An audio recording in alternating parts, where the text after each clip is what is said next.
Quer ganhar um trator novinho para acelerar sua produção no campo? O Bradesco tem uma ótima notícia para você. A promoção Força no Campo Bradesco voltou e serão mais 3 tratores 0 km. É muito fácil participar. A cada R$ 10.000 em crédito rural, financiamento de maquinário ou de infraestrutura, você recebe um número da sorte para concorrer. Acesse banco.bradesco/promoção agro e saiba mais. Bradesco, o agro do futuro é agora.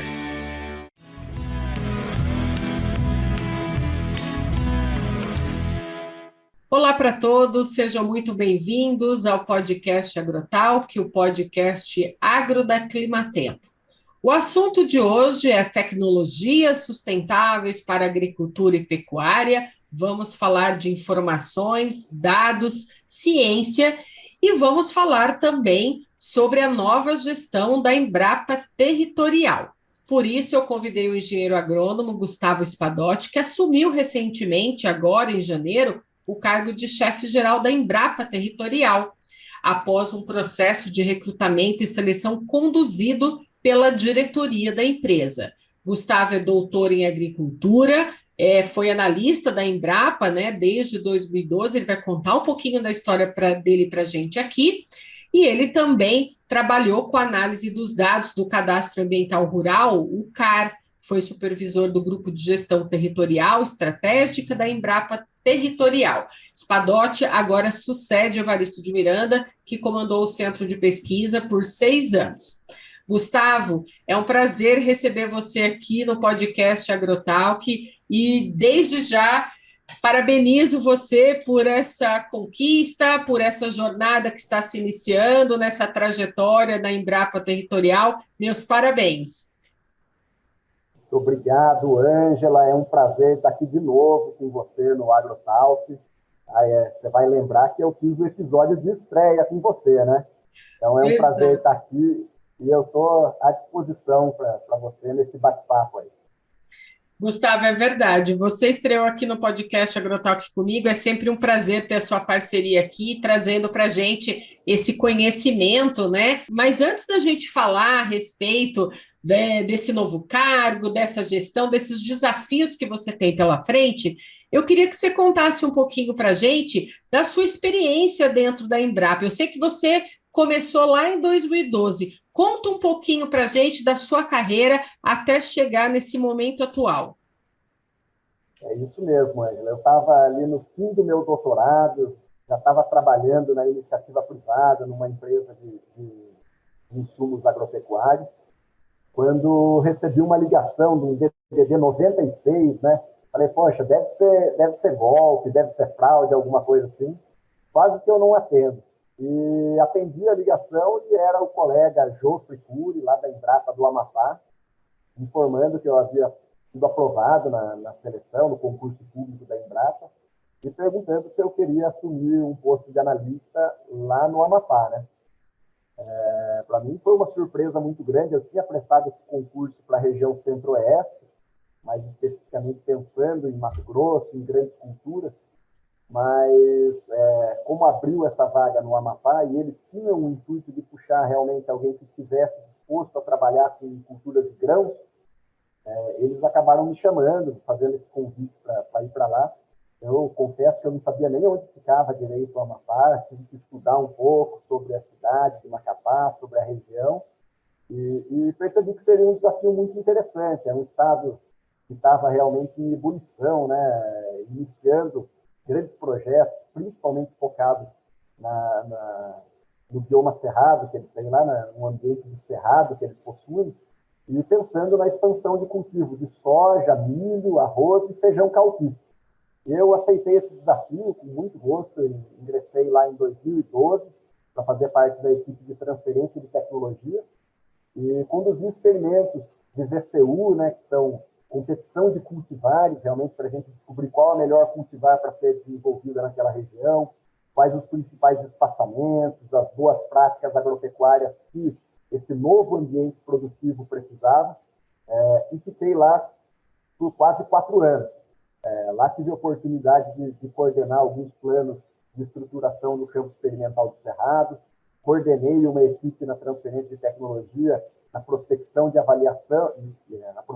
avaliação de tecnologias da Embrapa, uma equipe multidisciplinar, 8 pesquisadores e analistas lá, trabalhavam com temas bem distintos. Então, essa experiência com certeza me forjou, não só profissionalmente, para trabalhar com as diversas iniciativas que a Embrapa tem dentro de sua carteira de projetos, mas me forjou também como pessoa, né? Você está num ambiente tão diferente do que a gente estava acostumado, que eu estava acostumado, uma cultura muito diferente, alimentação diferente. Então, tudo isso me forjou.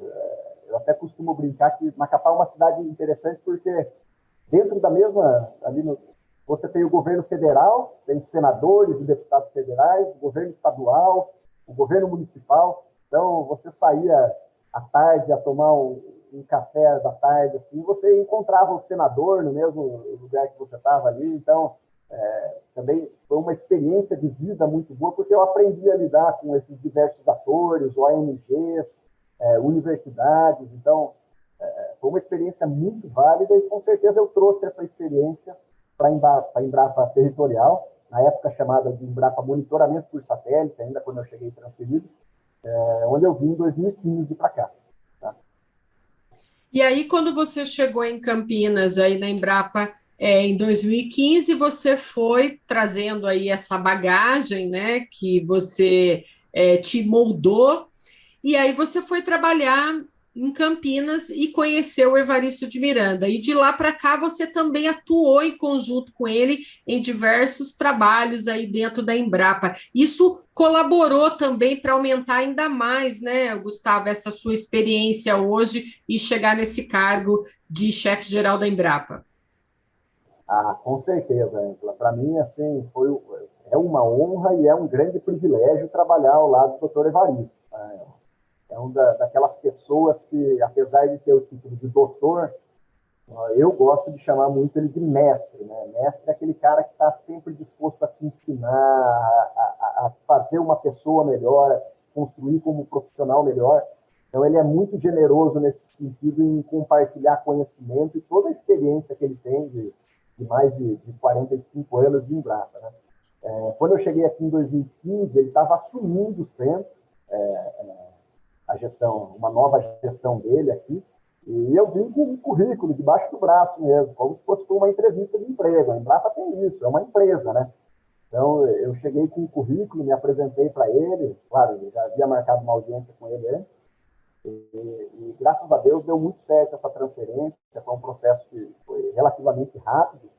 Eu estava grávido de 8 meses na época, né? Minha esposa estava grávida de 8 meses, então logo que eu cheguei, eu também já tive minha primeira filha aqui em Campinas, então foi uma mudança muito grande, e para mim foi uma experiência fantástica, né? Poder trabalhar primeiramente no grupo de inteligência territorial estratégica, né? Que era um grupo que era vinculado diretamente à Presidência da República, ao Gabinete de Segurança Institucional da Presidência da República. Então, atuava diretamente com demandas governamentais. Então, fiquei por 2 anos nesse grupo.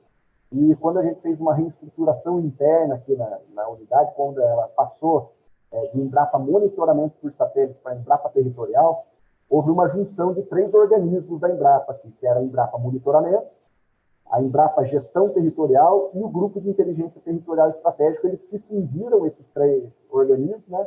Fundiram numa nova unidade que foi a Embrapa Territorial. E a partir daí, o doutor Evaristo e a colega Lucila, que hoje é a nossa chefe de pesquisa aqui, ela me convidou para assumir o Grupo de Gestão Territorial Estratégica, um desafio muito grande, uma equipe de 10 profissionais assim, altamente gabaritados, que trabalham uma parte de gestão propriamente dita, né? Então, já é a concepção de ferramentas que apoiem o desenvolvimento territorial sustentável, sempre focado no aumento da competitividade e no equilíbrio entre a produção e a preservação.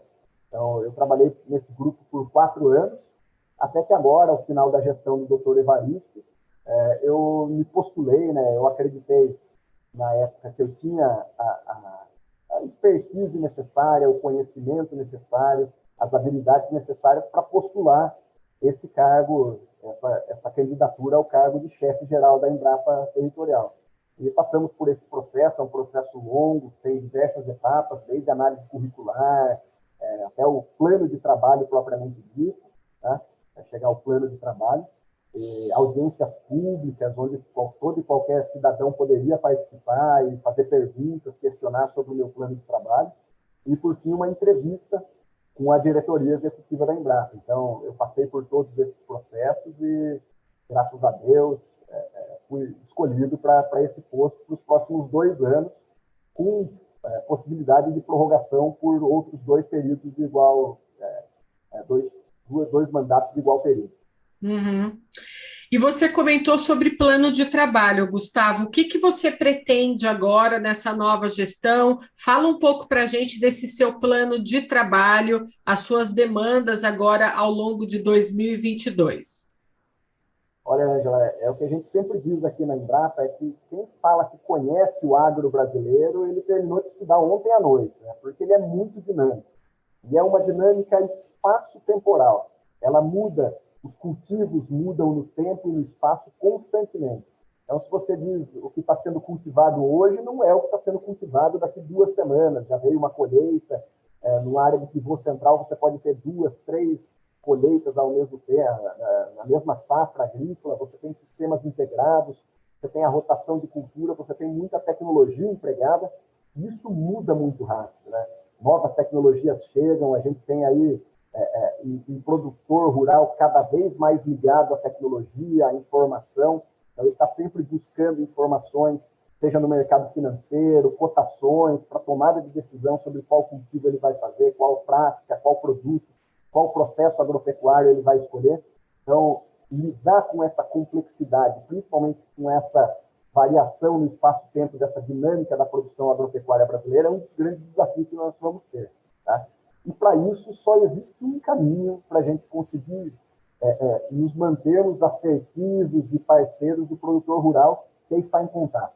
Então, é um dos grandes motes que eu vou ter na minha gestão aqui, é estar em contato direto com as entidades de classe, com os produtores, com as cooperativas, com as associações, com os sindicatos, para que a gente entenda aonde o setor está sangrando, aonde são os gargalos produtivos que estão limitando a nossa competitividade, para que aí sim a gente lance mão das ferramentas de inteligência, gestão e monitoramento dos territórios, para que a gente, primeiro, identifique os gargalos, os problemas, por meio da inteligência territorial estratégica. Segundo, proponha ferramentas de gestão específicas no aumento da competitividade. E terceiro, a gente monitore essas ações, monitore a dinâmica do uso e ocupação das terras, para que a gente tenha um diagnóstico, inferências e proposições cada vez mais assertivas para o combate a esses gargalos que nós temos dentro do nosso setor produtivo. Seja ele focado no desenvolvimento territorial estratégico, seja ele focado na logística agropecuária. Então, nós costumamos trabalhar aqui dentro da Embrapa Territorial com um método chamado de inteligência territorial estratégica, que ele forma um quebra-cabeça de um território, não é empilhamento de dados, mas sim uma construção de planos de informação relacionados ao quadro agrário, ao quadro agrícola, ao quadro natural, ao quadro socioeconômico e ao quadro de infraestrutura. Toda vez que nós unimos esses 5 quadros dentro de um mesmo sistema de informação, é possível extrair, a partir de cruzamentos das bases de dados, e não do empilhamento de dados, então do cruzamento entre esses planos de informação, a gente identificar os problemas do território e propor novas soluções para eles. Então, nós estamos diretamente ligados, seja a demandas governamentais, do executivo, do legislativo e do judiciário, para o apoio de formulação de políticas públicas, mas também focado nos reais desafios do setor produtivo, do agro brasileiro, para compreender quais são as principais demandas que eles têm dentro da nossa pesquisa agropecuária brasileira. Com foco especial também, né, no pequeno produtor, na agricultura familiar, certo, Gustavo? Exatamente.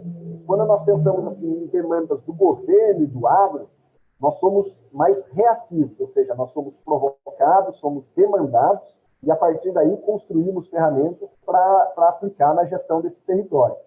Com a agricultura familiar, nós somos muito mais propositivos, nós vamos ao encontro deles, tentamos apoiar a organização de estruturas que tenham um compartilhamento de informações, onde eles possam se organizar como cadeia produtiva, para que aí sim a gente possa atender a demanda específica deles. E um dos motes que eu vou ter na minha gestão da mesma forma que apoiamos os pequenos produtores, também apoiar as startups, as novas empresas de tecnologia do agro, que também demandam, elas precisam desse primeiro empurrão, elas precisam ser impulsionadas e aceleradas para que elas possam se inserir no mercado com tecnologias que impactem realmente o agro brasileiro. E toda vez que ela impacta de forma positiva o agro, todos acabam ganhando. Então, a Embrapa Territorial espera ser parceira dessas startups e também parceira do pequeno produtor, para que a gente consiga levar a tecnologia, que é o principal diferencial entre o sucesso e o insucesso no campo. Então, toda vez que nós temos a aplicação das melhores práticas, produtos e processos dentro da porteira, a chance de sucesso na nossa prática agropecuária é muito maior. Então, levar a tecnologia e democratizar ela da melhor maneira possível é um dos grandes desafios que nós temos aqui na unidade. Para dar continuidade a essa organização de dados que vocês têm, transformando a informação para o produtor rural, os dados, a ciência e a informação, você acredita que na sua gestão vai precisar aí ter um trabalho maior com essa comunicação, junto com o marketing agrícola, para impulsionar a melhoria da comunicação entre o campo, a cidade e a ciência? Então, é até uma frase do nosso velho guerreiro, Chacrinha, né? Quem não se comunica se estrumbica, né? Sim. Então, o agro é a mesma coisa. Se não conseguir se comunicar em uma linguagem clara, não só para os nossos pares do agro, mas também para a cidade, dificilmente nós vamos ter um apoio deles, o apoio da cidade para as iniciativas do agro. Então, eu acho que a Embrapa Territorial tem essa marca registrada e esse know-how, e quando eu digo know-how, é não só o conhecimento teórico, mas principalmente aplicado à prática, de realmente lidar com esse big data, né, esse dilúvio de dados que nós temos hoje, e transformar ele num right data, uma informação precisa, correta, na hora certa, para apoiar a tomada de decisão. E a comunicação tem papel fundamental nisso.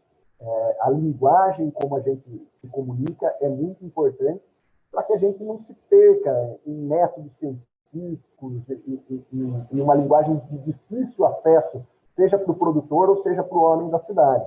Então, esse é um dos grandes desafios que toda a comunidade científica tem. Porém, nós estamos vivendo em uma época aí também onde a informação tem sido muito deturpada, né? Tem sido, às vezes, interpretada de maneira errônea, para não dizer outras coisas. Então, nós temos que ter uma ciência por trás disso. Então, um dos grandes parceiros que nós temos hoje, eu posso citar a Fundecitos, ela surgiu de uma parceria onde eles acessaram uma plataforma nossa aberta, que era a divulgação dos dados do Cadastro Ambiental Rural, e um dos pesquisadores da Fundecitos, ele percebeu que tinha uma aba lá no nosso website que era de métodos. E eram 50 páginas de métodos de como nós fizemos aqueles dados que hoje rodam o mundo, que é aquele gráfico de atribuição, uso e ocupação das terras, né?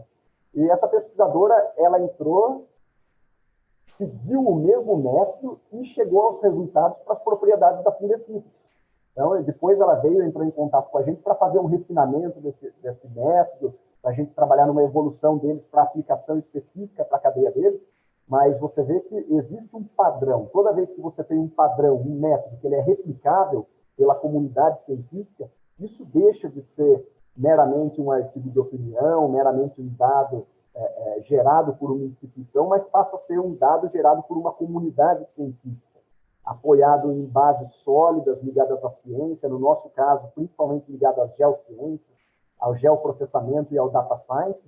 Então, tudo isso é replicável. Se alguém pegar as mesmas massas de dados e seguir um método específico, você vai chegar nos mesmos resultados, que dá uma fidedignidade para esses resultados, de modo a você aplicar eles para outros territórios, para outros países até mesmo. Então, o que nós fazemos aqui é ciência, uma ciência com propósito. E o propósito é sempre apoiar o desenvolvimento do nosso agro, compreender o nosso espaço territorial, de modo a gente conseguir apoiar sempre esse desenvolvimento de um setor produtivo no Brasil que emprega muita gente, que gera divisas, que gera riquezas e principalmente que alimenta, né? Alimenta os nossos 220 quase milhões de habitantes e mais de 1 bilhão de bocas mundo afora por meio da exportação do nosso excedente. Então, ter subsídios para que a gente trate esses dados, seja de produção, seja de preservação do meio ambiente, com a segurança da ciência, é fundamental para que a gente possa levar informações e comunique para a sociedade essas boas práticas, esses bons métodos que o homem do campo brasileiro já emprega e é um destaque aí disparado em termos de produção e preservação no mundo como um todo. Gustavo, falando um pouco sobre os produtos da Embrapa Territorial. Recentemente, eu vi um vídeo de vocês trazendo aí um mapa interativo, né, que permitia buscar aí por município, região, dados, né, de soluções aí até sustentáveis para agricultura e pecuária focado na Amazônia. Como que essa tecnologia hoje, você pretende expandir isso para outros estados? Como que vocês vão trabalhar essas tecnologias sustentáveis agora ao longo aí de 2022 na sua nova gestão? Maravilha. Esse é um aplicativo muito bacana mesmo. Foi focado para o bioma Amazônia nesse lançamento, mas ele está sendo também difundido nos próximos meses. Aí já dou um spoiler para você, para que no mês de março teremos o lançamento de uma plataforma robusta sobre um sistema de inteligência territorial estratégico focado no bioma Caatinga.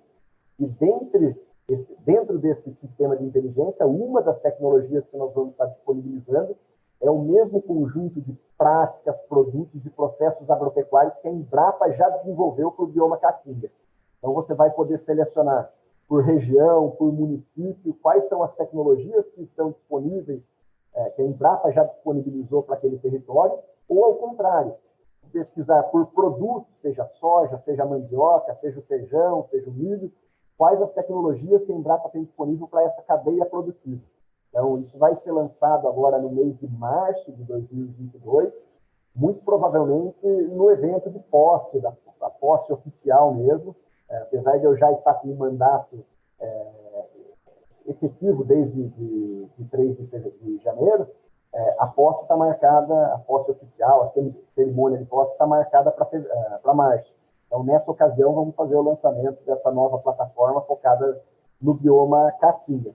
Mas também temos outras iniciativas, sempre lembrando que o que a Embrapa Territorial disponibiliza para o público são dados públicos oficiais e abertos. Então, ela pode navegar por esses sistemas focados, por exemplo, no bioma Cerrado, sistemas focados para aquicultura, para o território do Mato Piba. Então, temos focados na logística agropecuária. Isso são sistemas que estão abertos para o público, que a gente chama de usuários.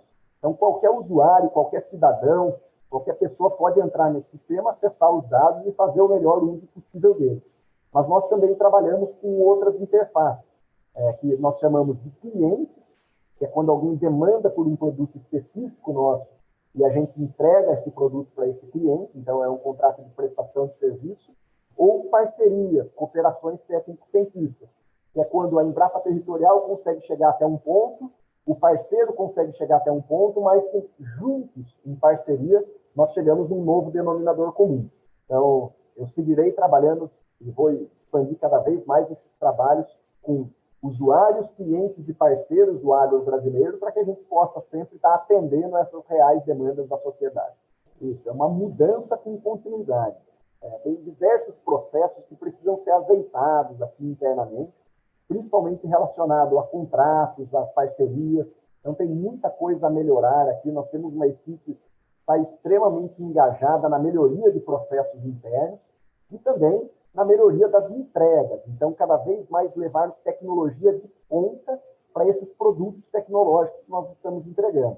Para isso, é fundamental que toda a nossa equipe seja altamente capacitada no que exige mais novo em ferramentas de entrega para a sociedade. Sejam GeoWeb, sejam painéis dinâmicos, de modo a que o usuário que vai utilizar essas plataformas, ele tenha a melhor experiência possível e consiga extrair desse imenso volume de informação aquilo que ele precisa para a tomada de decisão dele. Tá? Seja o produtor rural para a tomada de decisão num momento de aplicação de um produto fitossanitário, como é o caso de um aplicativo que nós vamos lançar ainda no mês de fevereiro, que é o Monitora Oeste, é um produto focado nos principais desafios fitossanitários que o oeste da Bahia tem. ou seja, mancha de ramulária e ferrugem asiática, mancha de ramulária para o algodão e ferrugem asiática para a soja. Então, nós vamos lançar esse aplicativo que vai poder auxiliar o produtor rural do oeste da Bahia no momento da tomada de decisão para ele pulverizar ou não para o controle dessas pragas. Então, nós temos ferramentas desde que vão na gestão da propriedade, como esse caso específico, até ferramentas macro, para diagnósticos mais macros, focados no desenvolvimento territorial sustentável. Gustavo, a gente está chegando aqui no final do podcast, mas eu não podia deixar de te perguntar a respeito da inclusão dos jovens rurais também nas tomadas de decisões da gestão das propriedades. A gente vê muito agora os jovens participando, junto com os pais, da gestão das propriedades. Ano passado, você esteve, né, eu acompanhei de perto, em muitos eventos, né, que puderam ser presenciais no último semestre do ano passado, e eu vi muitas palestras suas a respeito, né, dessa juventude, desses jovens e da geotecnologia sendo empregada diretamente no campo.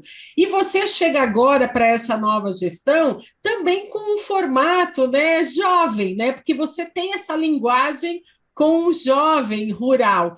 Conta um pouco para a gente, porque tem muito jovem aqui que ouve também o podcast Agrotalk. O que a gente pode contar com você através dessa nova gestão, nessa inclusão, né, digital, interagindo com os jovens rurais nas decisões da gestão da propriedade? Olha, Ângela, eu tenho uma expectativa muito grande para o próximo censo. Eu sei que nós estamos saindo de um censo agora, 2017, mas eu tenho quase que uma certeza absoluta que no próximo censo nós vamos verificar o rejuvenescimento do mundo rural brasileiro. Porque o que a gente vê de jovens, esse processo de sucessão familiar, sucessão das propriedades rurais, o jovem está extremamente engajado. Deixou de ser um motivo de menosprezo ele dizer que ele é produtor rural. Hoje não, ele tem orgulho de dizer eu sou colono, eu sou do sítio, eu produzo alimentos.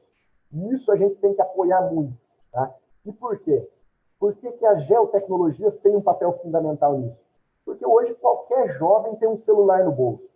O celular dele está conectado na internet, ou deveria estar mais conectado na internet. Claro que a gente precisa de um aumento da conexão do interior do Brasil, mas tem um GPS também, aquele celular, né?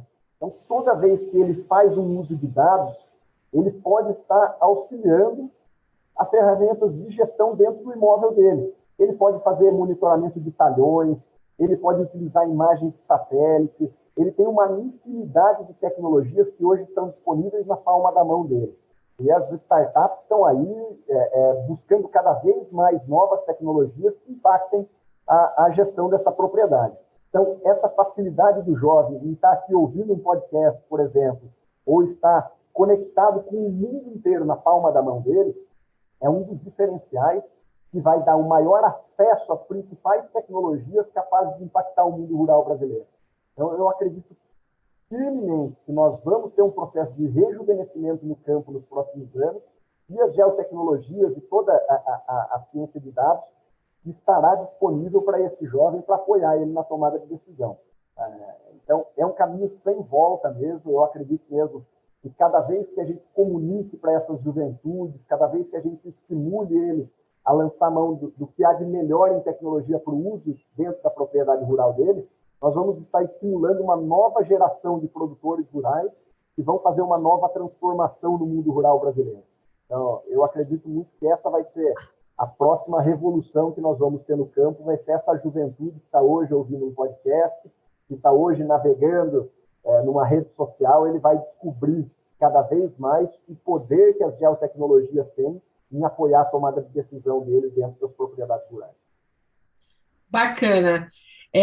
Gustavo, hoje em dia, ninguém mais toma decisão nenhuma sem considerar o território, né, a sua propriedade. Então, eu tenho aqui em mente que você vai estar bem focado também nessa adequação dessa dinâmica do setor produtivo. A gente tem um ano de 2022 aí também chegando, né, cheio de desafios. O produtor rural teve um ano de 2021 muito desafiador. O clima está impactando demais a vida do produtor rural. A gente começou 2022 aí vendo o impacto do clima, né, na Bahia, em Minas Gerais, em várias áreas produtoras agrícolas. Estamos aí com já estimativas da diminuição da safra por causa da condição do clima.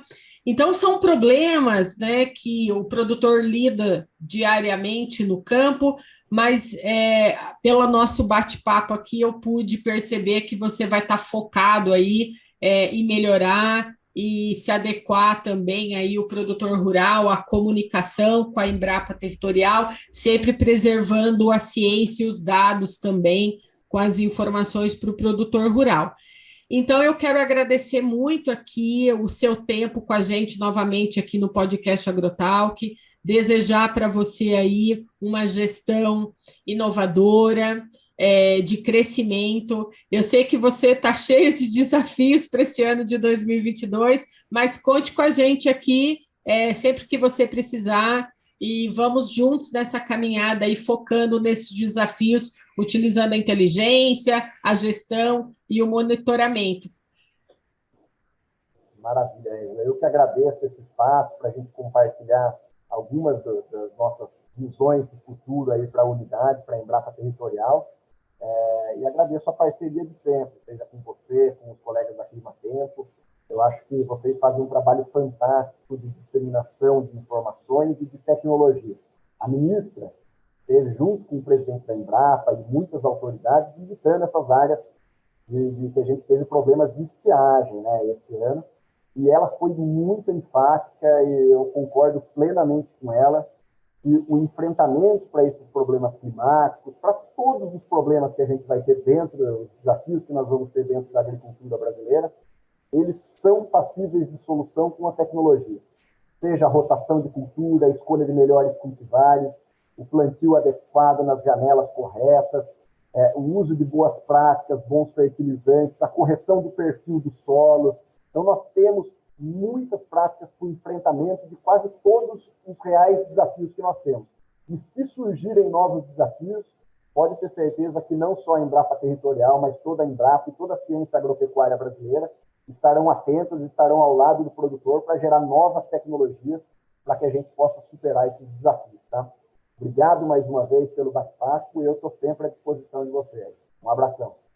Eu que agradeço, obrigada pela exclusividade do spoiler aqui, trazendo para a gente assim, o lançamento já adiantado desse novo produto. Espero que em março, na sua posse, a gente possa estar juntos, também divulgando aí o lançamento, não só da sua posse, mas também desse novo produto da Embrapa Territorial com a sua assinatura. Mais uma vez, Gustavo, parabéns e boa jornada!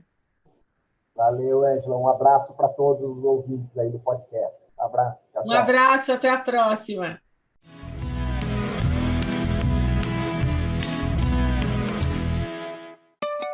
Quer ganhar um trator novinho para acelerar sua produção no campo? O Bradesco tem uma ótima notícia para você. A promoção Força no Campo Bradesco voltou e serão mais 3 tratores 0 km. É muito fácil participar. A cada R$10 mil em crédito rural, financiamento de maquinário ou de infraestrutura, você recebe um número da sorte para concorrer. Acesse banco.bradesco/promoção agro e saiba mais. Bradesco, o agro do futuro é agora.